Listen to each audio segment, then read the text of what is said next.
My topic for today is how to set boundaries. Boundaries are very necessary for good relationships, for neighborliness, and for peace and harmony. Today, I'm going to show you how to set boundaries.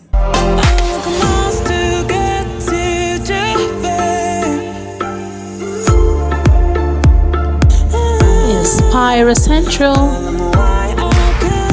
Inspire Central.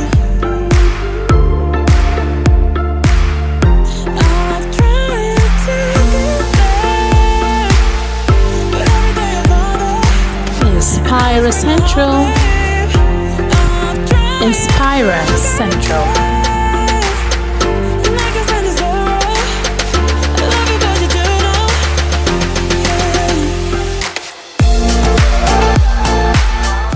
Hello fellow inspirers, welcome to Inspire Central. It is me, your girl Monica, the chief inspirer herself. I'm glad to have you here with me. My topic for today is how to set boundaries. Boundaries. Boundaries, those demarcations that we make between your stuff and my stuff. Those demarcations that we make that allow us to have some privacy. Those distinctions that we make that separate other people's stuff from our stuff. Those things that let us still be ourselves in our own space and bask in who we are and what we bring to the table. Boundaries are very necessary for good relationships, for neighborliness, and for peace and harmony. Today, I'm going to show you how to set boundaries. Number one step to setting boundaries is that you should take time to study people. Don't rush into relationships. When you get to meet somebody for the first time, don't be quick to call that person a friend. Don't be quick to invite that person into your private space. Because sometimes when you invite people into your private space, it will be difficult to get them out of that space. There are some people who come and find it difficult to leave, and you find it difficult to get rid of them. So don't be quick to make them your friends. Don't be quick to invite them into your home in the first place. Be careful, be watchful, observe people and see what kind of people they are. See if they are people that you will want to become friends with. Observe them if they are on the same wavelength with you. If they are people who think like you, who behave like you, who share similarities with you. Don't go and attach yourself to some liability because you want to make friends, because you want to be social, because you were too quick to bring people into your private space. Take your time, observe them, study them, watch them. Don't be quick to call them your friend. Don't be quick to take them out to expensive places and start spending money on them. Observe these people that have just come into your life. Study them. Find out who they are beneath all that niceness, beneath all the pretense, beneath all the neighborliness. Find out who they are down to their very core, down to their very essence. Are they people that you will want to mingle with? Are they people that you want in your life? Or are they people that you should keep at a distance? Are they people that you cannot love when they are up close but from a distance? So you need to know who these people are. Don't rush to call them friends. Don't rush to say, oh, let me introduce you to my business partners. No. Observe people. Take your time. Never be in a haste to make a friend. Never be in a haste. Friends are not oxygen. Yes, they are important to our lives. Yes, friends are blessings. Yes, friends are important to our well-being. But you still have to be careful. Ensure that you do not rush in, calling somebody a friend, and then wishing eventually that you took your time to get to know this person before attributing that very important title or tag to the person. Before you call somebody your friend, get to know the person. Set a boundary. Don't be quick to attach titles, to attach tags, and to become close to people or let them come into your space and be close to you. Be observant. So that is tip number one. Now we're on to tip number 2. Tip number 2 is do not be in a haste to get into people's space. The same way you should not hurry to get people into your personal space is the same way that you should not hurry to get into your new acquaintances' personal space. Give people their space, because by the time you start intruding, you start getting into their private space, they will want to reciprocate and come into your private space. So in order for you to keep the boundaries, in order for you to keep your private space private and keep their personal space personal to them, you have to create a boundary and ensure that you're not hopping from your house to their house, from your house to their house. Ensure that you get to know these people and learn to stay in your own house. Learn to stay in your own house.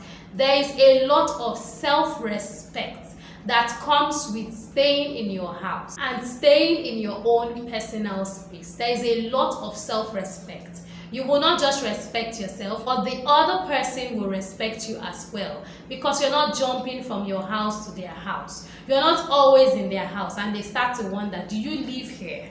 Do you want to start paying rent here?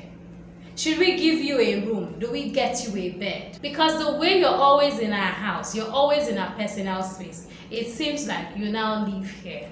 So learn to stay in your own home. If you don't have anywhere to go, if you're on vacation, if you're on holidays, if you don't know what to do with your time, read a book in your house. Read a book in your house. Stop going up and down, going to somebody's house all the time. Stay in your own house. There's nothing wrong with your house, and even if there's something wrong with your house, fix it. Fix it, save up and fix it, instead of always going to your friend's house. Instead of always going to borrow stuff and use their things. Use what you have. If you don't have what you need, then work harder, save up and buy what you need, so that you can give yourself some respect. You can put some respect on your name. Not when they see you coming from afar, they say, here he comes again. He's here to borrow one thing or the other. Lock the doors quickly, shut the windows so he doesn't know we are home. Shut the windows. You wouldn't want people to do that to you. So in order to gain some respect and put some respect on your name, learn to stay in your own home. Stay away from people's personal space. Don't be there all the time. Don't be there like you have nothing good to do with your time, or you do not have a goal or a purpose or a plan for your life.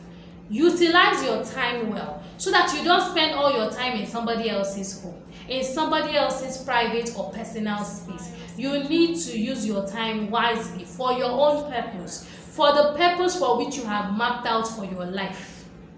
Use your time well. Don't always go to somebody's house. That is the second way for you to keep those boundaries and ensure that you put some respect on your name. Tip number 3. Tip number 3 is earn a living for yourself. Make some money. Get a job. Do something and earn a living. Stop going to somebody's house to borrow this and borrow that. Today you're going for a cup of sugar. Tomorrow you're going for some eggs. Day after tomorrow you're going to have a full dinner in somebody's house. Come on. Get a life, get a living. Do something for yourself. That is one way for you to ensure that the lines are not crossed, boundaries are not crossed, and no disrespect is being attributed to you. Stop borrowing. Do something to earn a living. Make some money for yourself and spend wisely. Always ensure that you put some money aside. Save up some money for the rainy day. You never can tell when the rains are going to come down. So save up some money for the rainy day, because you will need the money. Stop borrowing money. Earn a living. Do something with your time, your energy, your skills, your resources, your youth, and make some money for yourself, so that you do not have to be in somebody's house asking for this, asking for that. Can I borrow this? Would you lend me that? So that you do something for yourself and you earn a living, and then you have some self-respect. Self-respect, as well as respect from those people that you would have been borrowing from. Get a job. Borrowing money every day is not a sustainable means of income. It is not actually income, because even though it seems like a plus, it's actually a minus.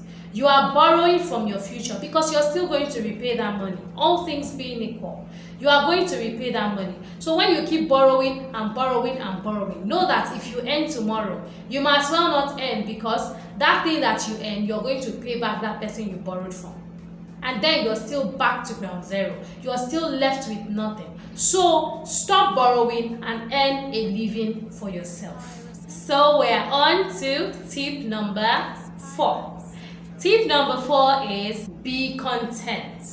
We know that there are people who earn a living, but then it seems like their income is never enough for their needs, for their desires, for their wants. They always want to buy something new, something expensive, that designer bag, those designer shoes, the designer glasses. They always want to get all those things. And yet they are not earning enough that will suffice them to buy those things that they need, as well as save up for the future and invest. And so they start doing things that they should not do. They start getting the lines twisted. They start crossing lines. And then the boundaries become blurred.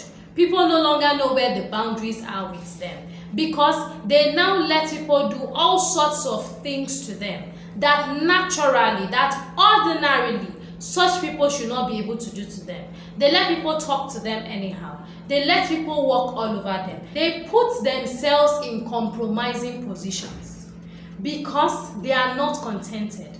They are reaching for something beyond their reach. They keep pushing, they keep trying.